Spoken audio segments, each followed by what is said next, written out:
What's going on, y'all? Gazeman 2K back here with your weekly wrap-up. Talking about what happened last week with Toronto Regionals. Paradox Rift is like officially out now. I'm recording this on a Saturday morning. So Paradox Rift has been out officially for a day in the big box stores, Walmart, Target, all that good stuff. Talking about that. Some of the effects it's having on the meta so far. It's like shaking things up big time, man. The largest tournament with Paradox Rift just happened 2 hours ago. The Tournament of Doom. Shout out to Senor Doom. What's up, Zach? We'll talk about a little bit of everything, man. But let's get into it. So look, around this time last week, J.W. Crewall, Flex father himself, Flex Daddy Righteous, won the Toronto Regional playing Maridon. That's been he's been riding on Maridon for like 3 months now, 2 months now. So look, it's the Mahomies, right?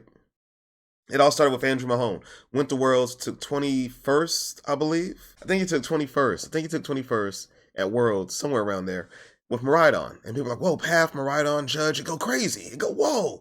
I'm like, yeah, that's solid. I thought that could be a solid deck. I thought Maridon was solid for Worlds because it was quick. Maridon or me, I'm like, oh, that's a quick, boom, boom, boom, gotta go fast kind of deck for Worlds. Because, the first day of Worlds is like, tying is pointless. You have to just win games, go fast, go fast. So I thought it'd be a good choice for that. And it was solid.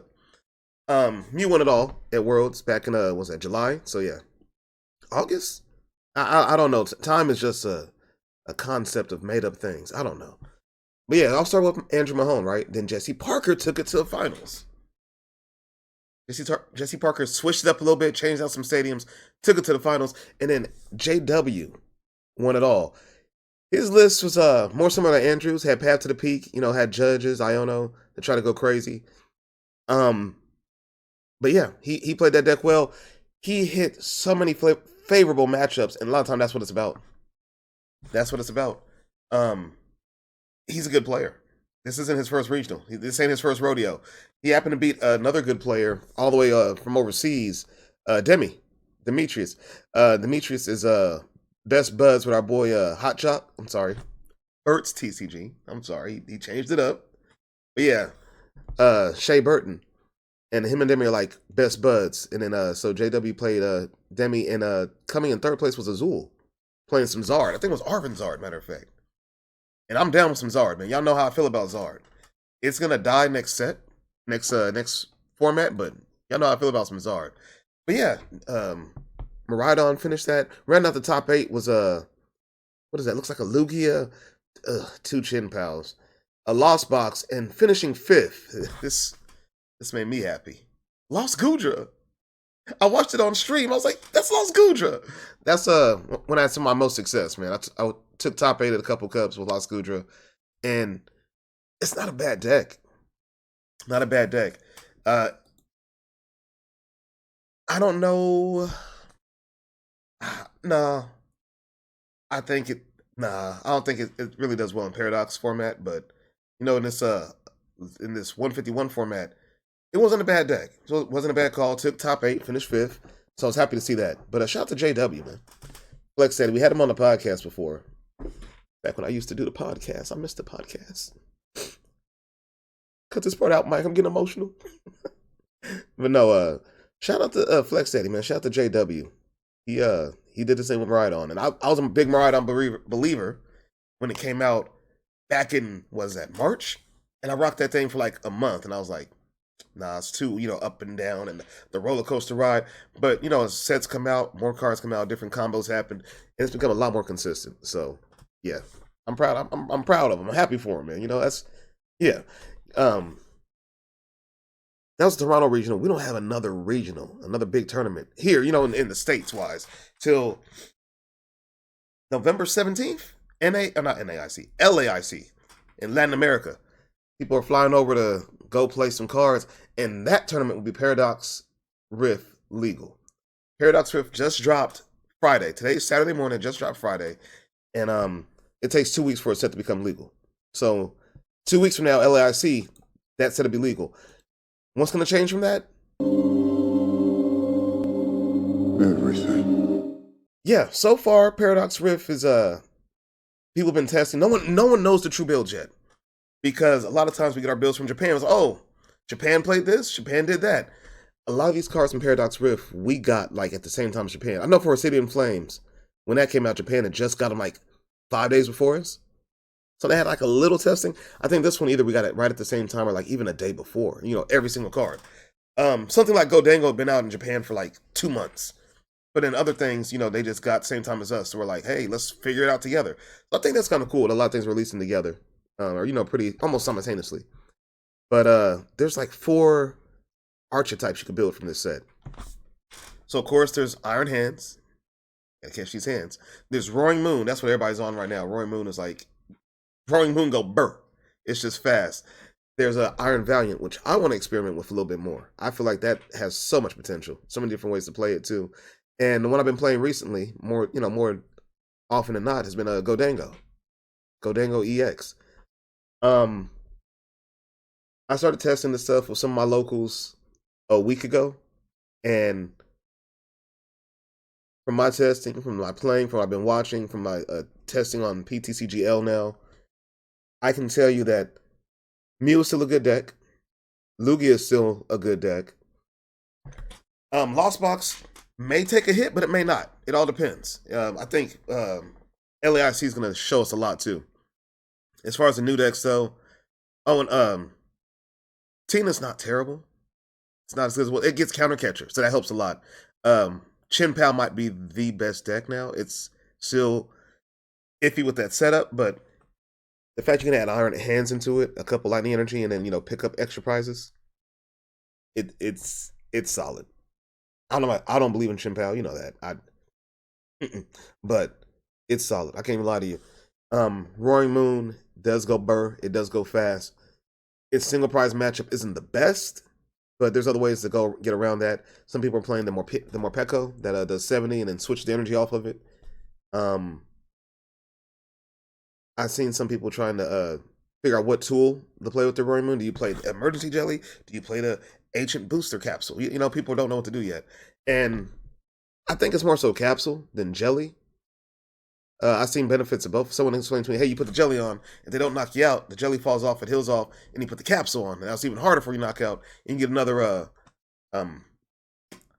frenzied gouging off. And I'm like, makes sense, but how often would that happen? Jirachi hasn't been as relevant as people thought it would be because Lost Box is kind of not being played a lot right now because people are still trying to, play new stuff. I feel like LAIC, Lost Box will hear me out. Lost Box can be sneaky, and no one takes for it, and it does okay.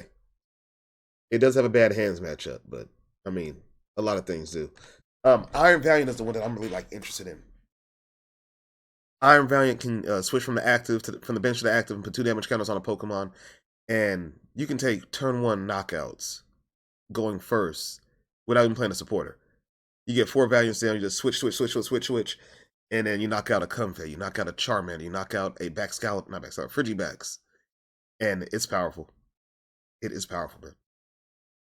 You play that along with Metacham, you can Yoga Loop, you play that with Urshifu, you can Gmax Rapid Flow, you play that with, I've seen people experimenting with Cofagrigus, which I want to do.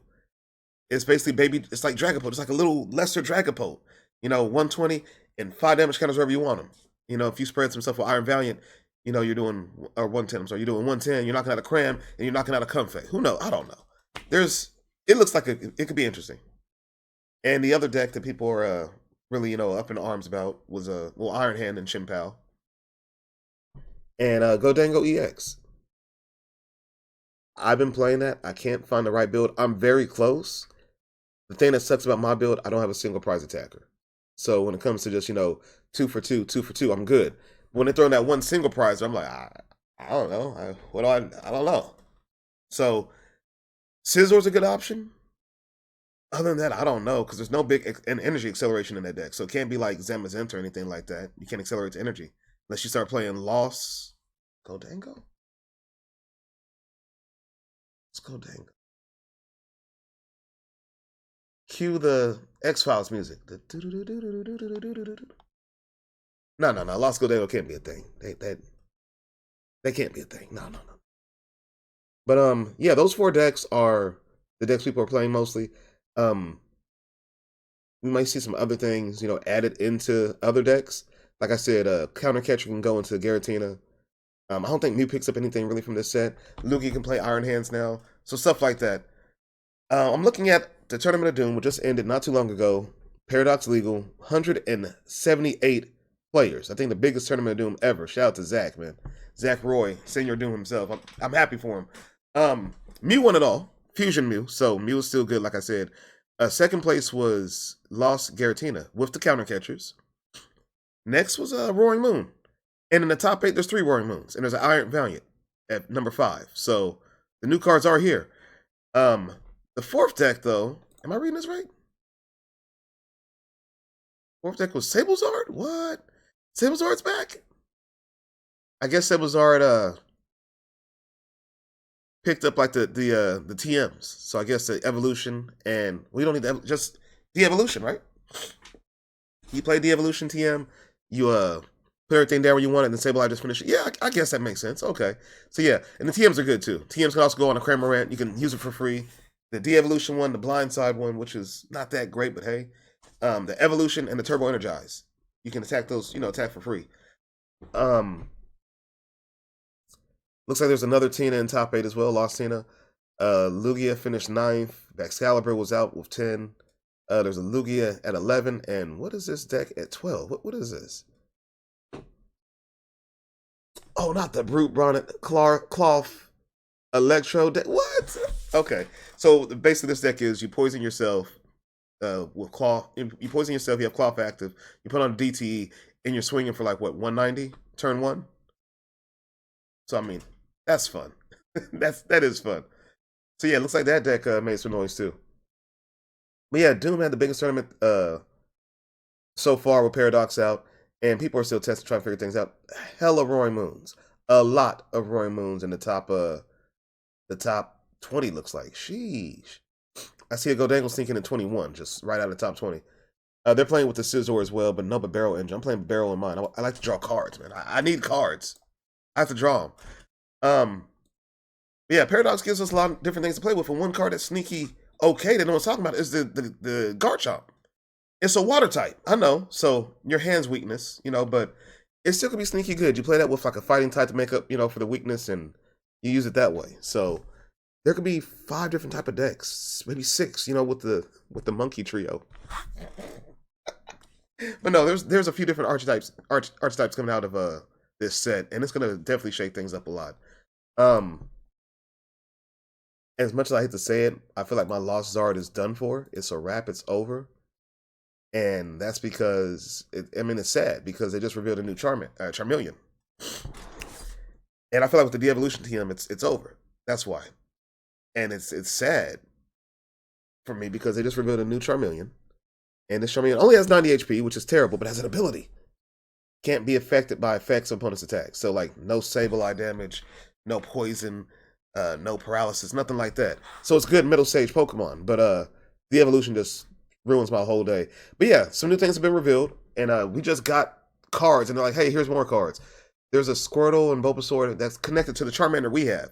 We got that promo Charmander. Remember the one I made the mistake on that's looking through the window like, yo, remember my mistake because I'm stupid? That one? Yeah, he has buddies now. There's a Squirtle and a Bulbasaur that kind of go with it. They're, dealing with Pidgeys as well.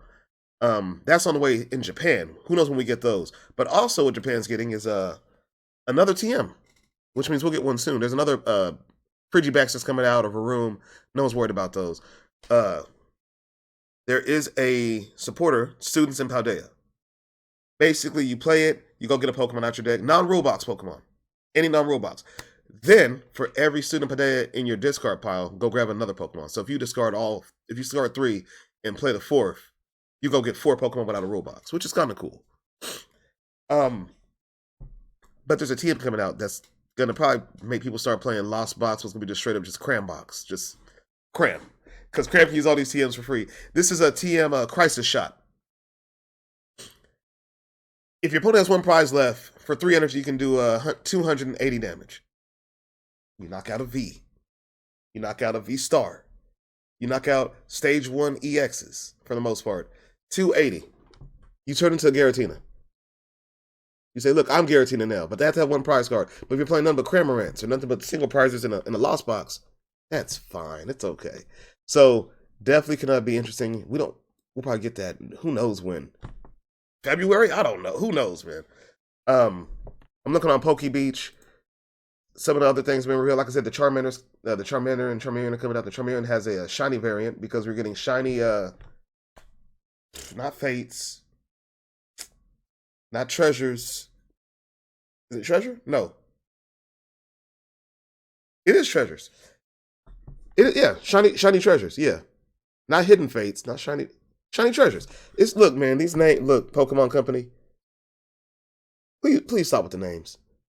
Shiny treasures, hidden fates, hidden treasures, shiny fates, luxurious treasures, lost treasure, fate, shiny EX. Come on, just please, man, just stop. Switch the names up. Please stop with every third set being darkness and fire, darkness ablaze, a city in flames, burning shadows. Please, man, just stop, please. These names are getting out of hand, but yeah, shiny treasure comes out. Who knows when? But there's also a Killer Watcher that was revealed, and it ties into United Wings. Basically, for every United Wing here in discard pile, this Killer Watcher does 10 damage to one of your opponent's bench Pokemon. So if it was 20, it'd be cool, but it's 10, so maybe you can knock out, their final comfort for the game. I don't know, man. I don't know. There's a Mime Jr. coming out that's connected to the art.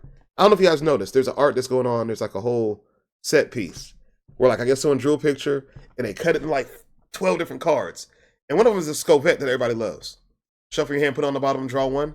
That Scovette's connected to it. There's a Magikarp. I think there's a Swablu, a pig. What's the pig name? Lechonk. A Lechonk, some other stuff. And now the Mime Jr. is the last part of it, and people are excited. Haven't been a Mime Jr. in a while. It's a baby Pokemon, of course, 30 HP. Doesn't need to pay for the attack. The attack is basically your opponent chooses one of their attacks. You use that attack. I'm gonna choose spinning attack on my Comfy. You did 30 damage, buddy. Congrats. So yeah, that's a thing. Great Tusk and Iron Treads are revealed, and these are ancient and future Pokemon. And Iron Treads, 220 HP, retreat cost of 3.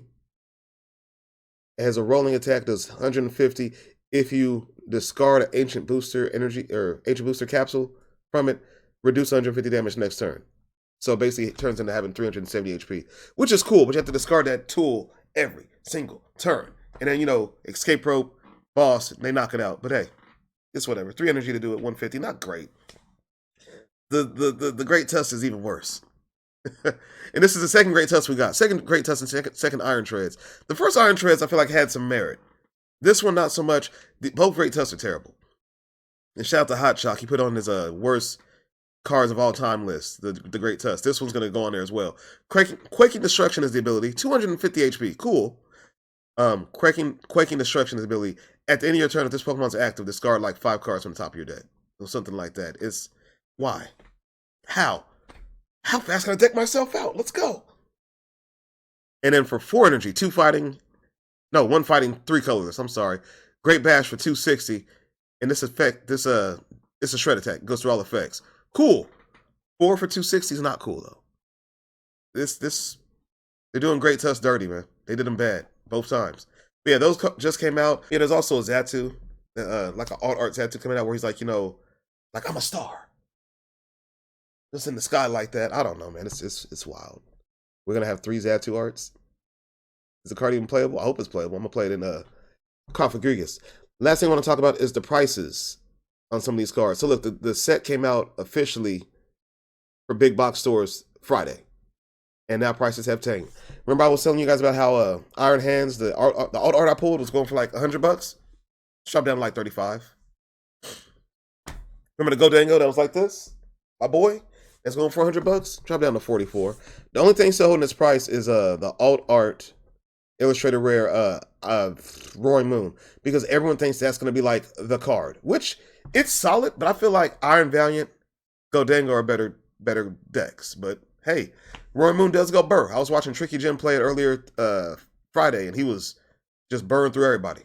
So it's not wrong. That Garchomp I dented, it's dropped down to 27, so my $27 card is now worth $10 because I dented it, so it's okay.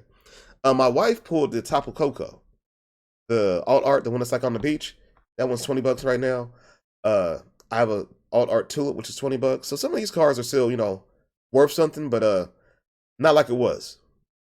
Never buy pre-release prices. Stupid is 100% right. A lot of these cards are going down. The golden Roy Moon that I have, I pulled one of those, $20 now. Regular Roy Moon is still 15. People really want Roy Moon. They think that's gonna be the play, and it might be. It just might be. Counter Capture is $12. Very, very good card. Beach Court is $10. Golden Beach Court, Gold Reversal is $10.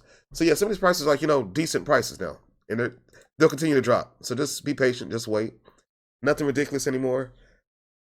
No, I'm looking at everything. These prices, yeah, nothing's ridiculous anymore. So if you wait a week, these things will come down even further. You can, bling out your deck or have the cards you're looking for. So just be patient, keep testing on live, and the rest will come. These things will happen. But yeah, this meta is going to be interesting. It is very, it changed the whole format. It changed a lot. So we're going to see where this leads and what happens with this. I believe that wraps it up for this weekly wrap up. Yeah, no major tournaments to LAIC, November 17th. Paradox Rift will be legal. So keep testing. If you're going to LAIC, if you're going to LAIC, good luck in a couple weeks. If not, keep testing on live, keep testing on online tournaments, and keep testing at your locals. That's what I'm doing right now. I'm trying to break Godango. But yeah, I appreciate you guys. Thank you for tuning in. Catch me on Twitch, twitch.tv/Gazering2K. That's where I do a lot of this live. This week is just not live, but hey. But yeah, appreciate you guys. I'll see you guys on the next one.